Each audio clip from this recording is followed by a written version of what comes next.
Guys, आप लोगों का लक्ष्य स्टडी चैनल में स्वागत है। जैसा कि हम लोग अगले पार्ट में पढ़ चुके थे कि छठवां चरण क्या है। कुछ आवश्यक परिस्थितियों जैसे ताप, दाब, उत्प्रेरक आदि को भी तीर के निशान के ऊपर के या नीचे लिखें। ऊपर या नीचे लिखें। जैसे कि हम H2O है तो ये हाइड्रोजन गैस है, तो गैस हमेशा ऊपर की तरफ क्या है जाती है। गैस हमेशा ऊपर की तरफ जाती है ना। तो ये सारी चीजें ताप, दाब, उत्प्रेरक आदि को भी तीर के निशान के ऊपर या नीचे लिखे जाते हैं, ठीक है ना।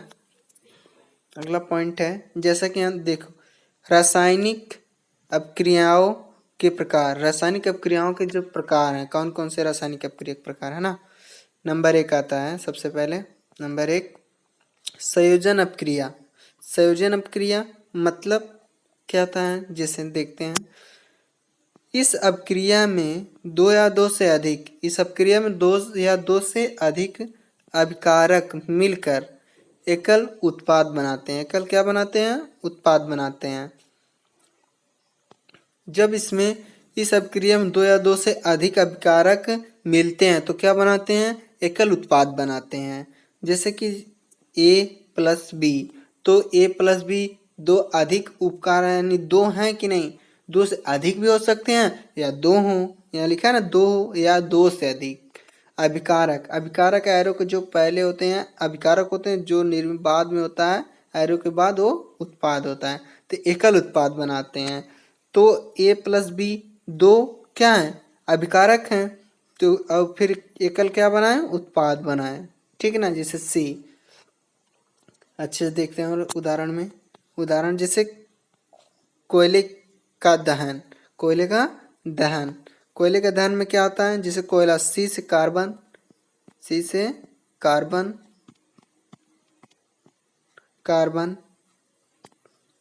O से क्या हो गया? कार्बन क्या था? ठोस होता है, जैसे कोयला ठोस होता है ना। कार्बन O से ऑक्सीजन, ठीक है ना, ऑक्सीजन हो गया। फिर ऑक्सीजन भी गैस है, एरो। जब ये दोनों आपस में, जैसे कोयला को हम जलाते हैं तो अब वायु की उपस्थिति में जलेगा। जब तक अगर ऑक्सीजन ना मिले तब तक कोई चीज कैसे वो जल सकती है? नहीं जलेगी। सिंपल सी बात है। ऑक्सीजन की उपस्थिति में जलता है एरो। फिर उसके एरो मतलब जो क्रिया हो रही है, ठीक है ना। एरो को हम दर्शाते हैं क्रिया होने को। CO2 प्लस क्या मिलता है? CO2 मिलता है ना। हमको क्या मिलता है? CO2 प्राप्त होता है। CO2 क्या है? कार्बन डाइऑक्साइड, वो एक प्रकार की गैस है, ठीक है ना गैस। अब देखते हैं दूसरा पॉइंट उदाहरण का। जल का निर्माण। जल का निर्माण कैसे होता है? जब हाइड्रोजन मतलब गैस H2, ये दो मत समझ, दो तो ये परमाणु क्रमांक, इसको संतुलित जैसे कि हम लोग पढ़ चुके हैं संतुलित कैसे किया जाता है ना। तो संतुलित करने के लिए दो लगाए गए, दो परमाणु है, ठीक है ना। दो परमाणु और दो हाइड्रोजन परमाणु, ठीक। तो hydrogen gas, hydrogen H2 hydrogen gas plus O2 oxygen gas, जब दोनों आपस में क्रिया करते हैं ना, दो या दो अभिकारक है ना, आपस में क्रिया करके क्या बनाते हैं? एकल उत्पाद बनाते हैं। एकल उत्पाद मतलब H2O बनाते हैं ना। तो जब दो अभिकारक मिलते हैं तो एकल उत्पाद बनाते हैं, वही संयोजन अपक्रिया होती है, ठीक। तीसरा पॉइंट में क्या है? तीसरा पॉइंट में CaO, तो क्या हो गया? ये कैल्शियम ऑक्साइड। कैल्शियम ऑक्साइड मतलब जिसे चूना होता है, बिना बूझा चूना। यानी बिना बूझा मतलब जो कड़ा नहीं होता, बाजार से लाते हैं घर की दीवारों को पेंट करने के लिए या लिप करने के लिए कह सकते हैं, तो बिना बूझा चूना। तो कैल्शियम ऑक्साइड प्लस H2O, तो प्लस H2O को हम जब उसमें पानी में लाके घर में मिलाते हैं तो पूरा लिक्विड की तरह हो जाता है। तो क्या हमें प्राप्त होता है? कैल्शियम हाइड्रोक्साइड बनाते हैं, यानी बूझा हुआ चूना प्राप्त होता है। बूझा हुआ चूना मतलब जो जली विलयन की तरह होता है, यानी या तो द्रव ही ना होता है ना, द्रव मतलब ना पानी की जैसा होता है और ठोस ना तो ठोस की तरह। तो जो दोनों बीच की अवस्था होती है तो जली विलयन उसको कहते हैं, जिसे एक्वायर्ड, उसको इंग्लिश में कहते हैं एक्वायर्ड, है ना, कैल्शियम हाइड्रा ऑक्साइड, ठीक। फिर उसके बाद आता है दूसरी हेडिंग क्या आती है, इतना तो हम समझ में आ रहा होगा आप लोगों को ठीक है ना। आगे चलते हैं। ऊष्माक्षेपी अपक्रिया। ऊष्माक्षेपी अपक्रिया क्या होती है देखते हैं अच्छे से। जिन अपक्रियाओं में उत्पाद के निर्माण के साथ साथ जिन अपक्रिया में उत्पाद के निर्माण के साथ साथ ऊष्मा का भी क्या हो उत्सर्जन होता है। सिंपल से कहने का मतलब जिन अपक्रिया में उत्पाद के निर्माण के साथ साथ क्या हो ऊष्मा का भी निर्माण हो या उत्पन्न होती हो। ऊष्मा भी क्या हो निर्माण हो या उत्पन्न होती हो उसे हम कहते हैं ऊष्माक्षेपी अपक्रिया। ठीक ना। ऊष्माक्षेपी अपक्रिया। अब उदाहरण से देखते हैं अच्छी तरह। उदाहरण में क्या है प्राकृतिक गैस का दहन। प्राकृतिक गैस जैसे मीथेन हो गई। ठीक ना। मीथेन मीथेन गैस है, ऑक्सीजन भी गैस है। और जब ये दोनों आपस में क्रिया करते हैं तो क्या बनाते हैं कार्बन डाइऑक्साइड प्लस H2O जल। फिर उसके बाद क्या बनाते हैं ऊष्मा उसमें उत्सर्जित करती है और क्या करती है ऊष्मा अवशोषित करती है। ठीक ना। जिसे H2O क्या गैस है क्योंकि हाइड्रोजन प्लस ऑक्सीजन ऑक्सीजन जब दोनों ये अभी ऑक्सीजन यानी मतलब गैस के फॉर्म में है। ठीक है ना। जब ये दोनों आपस में मिलेंगे तब जाके जल का निर्माण होता है। ये समझे अभी अलग अलग एक तरीके से H2O ये मतलब मीथेन गैस और ऑक्सीजन क्रिया करके कार्बन डाइऑक्साइड और हाइड्रोजन और ऑक्सीजन गैस प्लस ऊष्मा निकाल रही हैं। ठीक ना। आगे देखते हैं तीसरी हेडिंग क्या तीसरा यानी दूसरा पॉइंट श्वसन एक ऊष्माक्षेपी अपक्रिया है। श्वसन क्या है एक ऊष्माक्षेपी अपक्रिया है। कैसे जैसे देखते हैं ग्लूकोज C6H12O6 ग्लूकोज का शुद्ध लिक्विड एक्वायर्ड फॉर्म में होता है और ऑक्सीजन प्लस O2 ऑक्सीजन ना तो एरो करके कार्बन डाइऑक्साइड प्लस H2 ऊष्मा प्लस ऊष्मा में ऊष्मा कर सकते हैं कि एनर्जी भी दूसरी भाषा में कह सकते हो आप है।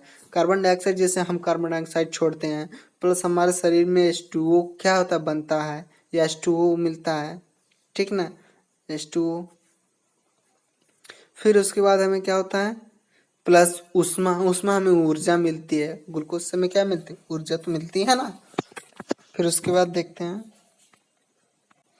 दूसरी हेडिंग है वियोजन अपक्रिया। वियोजन अपक्रिया क्या होती है इसको देखते हैं अच्छे से। इस अपक्रिया में एकल अभिकारक इस अपक्रिया में सिर्फ एकल अभिकारक होता है। अभी तो संयोजन अपक्रिया में तो दो था अभिकारक या दो से अधिक था तो इसमें क्या है एकल अभिकारक टूट कर दो या दो से अधिक उत्पाद बनाते हैं। जब टूटते हैं दो या दो से अधिक उत्पाद बनाते हैं ना कि एक बनाते हैं है ना। ठीक आगे देखते हैं जैसे ए क्या हुआ ए है एरो बी प्लस सी बना है। जैसे ए अभिकारक है एकल है तो टूट कर क्या बना है ए प्लस बी प्लस सी बना है। ठीक ना। जैसा कि देखते हैं दूसरे पॉइंट का 1 देखते हैं क्या है ऊष्मी वियोजन। ऊष्मा द्वारा किया गया वियोजन ऊष्मी वियोजन कहलाता है। जो ऊष्मा के द्वारा गर्म होता है या हीट की जाती है अपक्रिया होती है वो ऊष्मा वियोजन अपक्रिया कहलाती है। ठीक ना। उदाहरण देखते हैं। उदाहरण क्या है Fe2SO4 FeSO4 यानी आयरन सल्फेट।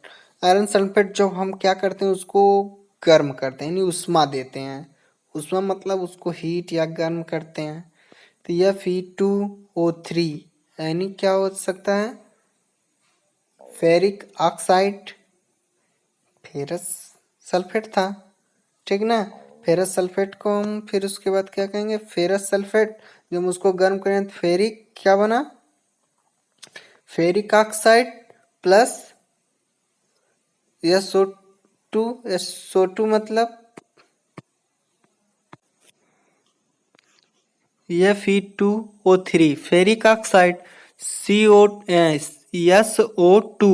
SO2 क्या होता है सल्फर डाइऑक्साइड प्लस SO3 क्या होता है सल्फर ट्राइऑक्साइड। ठीक ना।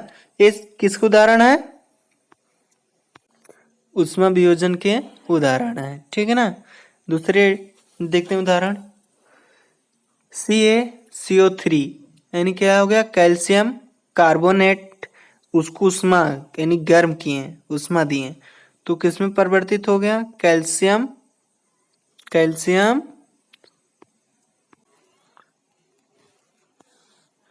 कैल्शियम कैल्शियम क्या होगा, calcium oxide plus CO2 carbon dioxide, ये क्या बना दिया, बिना बूझा चूना। बिना बूझा चूना मतलब जो एक्वार्ड फॉर्म होता है। अब चूना पत्थर क्या होता है, जैसे सॉलिड जो हम बाजार से खरीद के लाते हैं वो चूना पत्थर होता है, ठीक ना। तो उसको पानी के साथ क्या मिलाने के बाद उष्मा देता है कि नहीं, तो उष्मा के साथ साथ क्या बना है, बिना बूझा चूना बना है, ठीक ना।